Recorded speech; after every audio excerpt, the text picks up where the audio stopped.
Alright, today we're going to be talking about the series circuit. The series circuit is a circuit that only has one path for current to flow. So current starts, goes around to the circuit and returns.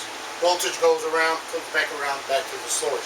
So current in a series circuit, there's only one flow, one direction of flow for current.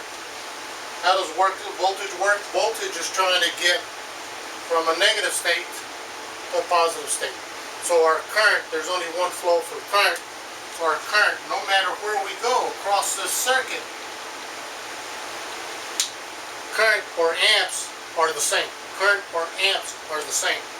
So in here, current is the sum of all resistors. The total resistance. Your current is the sum of the total resistance and the voltage in the circuit. Looking back at Ohm's law, I just want to make sure you got it when I talked about it in class. So E stands for volts, it's the electric motive force. I stands for intensity. So that is the amps or the current.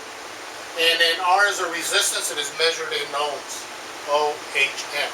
So this is where the name gets its. This is where it gets its name, ohms. The guy that came up with this formula was George Simon Ohm, and he says it takes 1 volt to push 1 current through 1 ohm of resistance.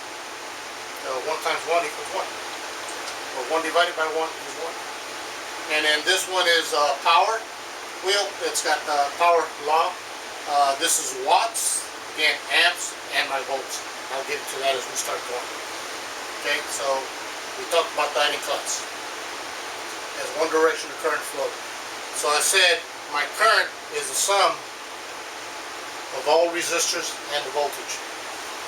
So in order to find total resistance, and this is I'm going to get this R, and I'm just going to put R total, for total. So it's the sum of all resistors, so it's R1 plus R2 plus R3. R total equals 3 ohms plus 4 ohms plus 5 ohms. R total equals,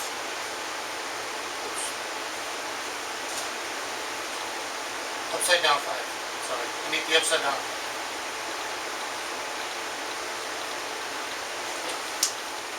12 ohms. So there's our total resistance.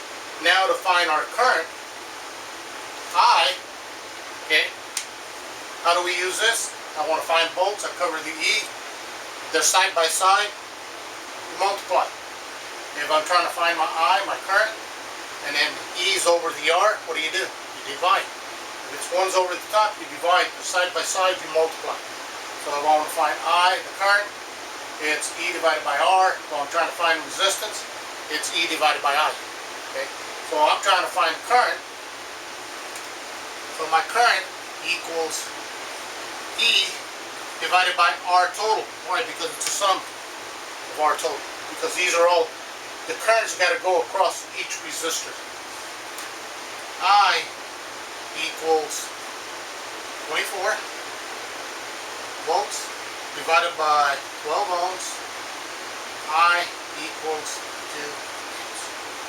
So my current in here is 2 amps. Sometimes I use a capital A, sometimes I use a small case A, the same thing. Right? So there's, now we have our we have our resistance, we have our voltage, we have our current. We basically filled everything in. Okay? As voltage leaves here and it goes across each resistor, the voltage drops.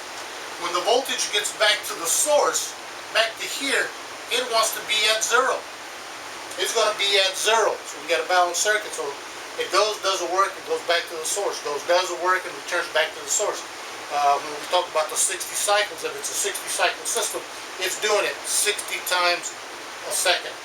Okay? So that I'm going to get again. Now I'm trying to find E. E is up here. So I times R. I'm going to add a little D here. This D is for drop. D equals drop.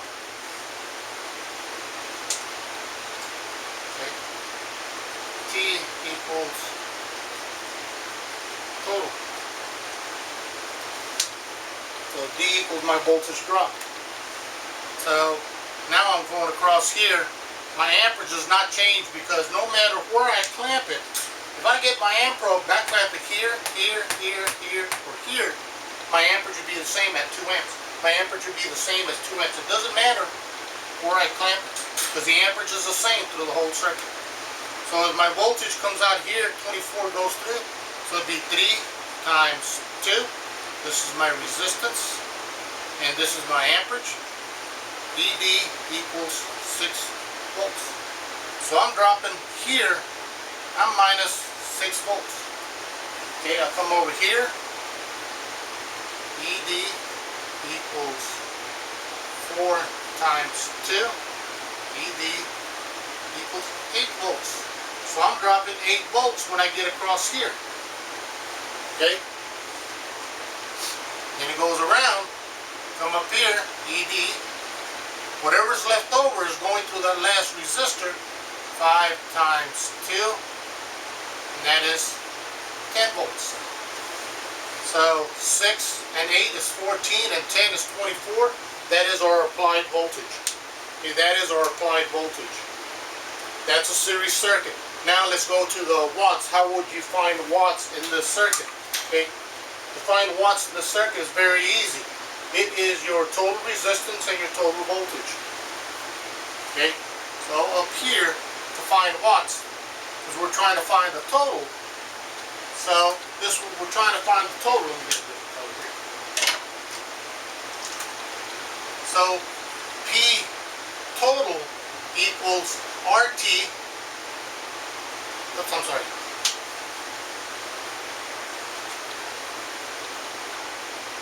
I T times P. So that'd be 2 times 24.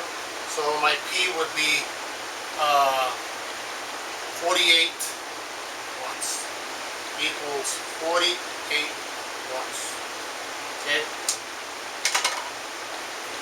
It's the total circuit, my total wattage, because I have to get my total current and my voltage.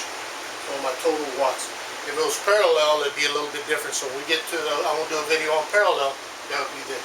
But this is a series circuit. You don't find a lot of things wired in series circuits. When we wire houses, we wire them in parallel. Okay. So there's 6 questions in the in Schoology. You can work them. If you have any problems, come back, look at the video again, and then make it easier so you understand. Okay, you always remember, I'm always in my office hours on Tuesdays and Thursdays from 6. Well, on Tuesdays and Thursdays, you know the hours.